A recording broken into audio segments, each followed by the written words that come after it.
We are on page 2 of the listing agreement ER status. So section 5, compensation to broker. Compensation commissions are not set by law or by any realtor association. They are fully negotiable. Got that? Okay. Fully negotiable. Never ever say standard. Say this is what I'm willing to work for. Not, well, the other agents in the office, they all do 3%. No.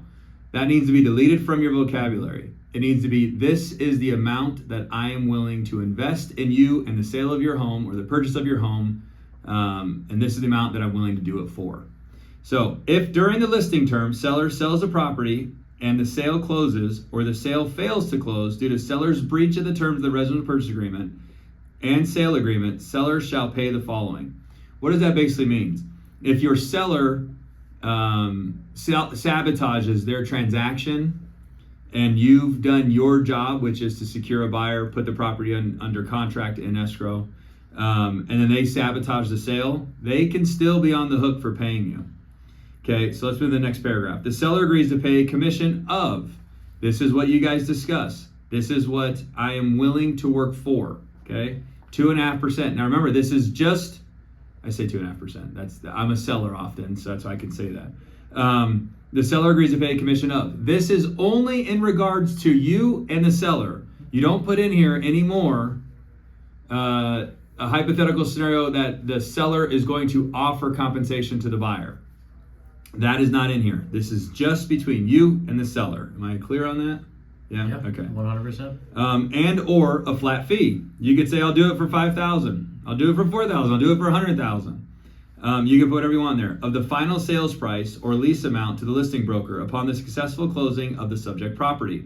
This commission is exclusively for the listing broker's services. Listing broker means you. And is not subject to sharing, splitting, or otherwise distributing to any other buyer's broker or agent. That clarifies the point I had just made. The seller acknowledges that any commission arrangement with a buyer's broker, if applicable, must be covered by a separate agreement, aka the residential purchase agreement, and is not covered under this listing. I think this is a moment where you have a expectation conversation with your client. You are not obligated, Mr. Seller, to pay any commission that you don't feel comfortable paying to a buyer's agent.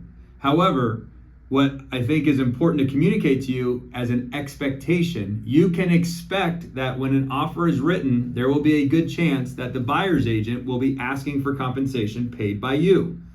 You can deny it, you can negotiate it, you could increase it and say, if you close by this date, I'll pay you more. You can flat out say, I'm not paying anything, okay? So, but it's important to set an expectation because when the offer does come and that is in there, they won't be flat-footed or surprised.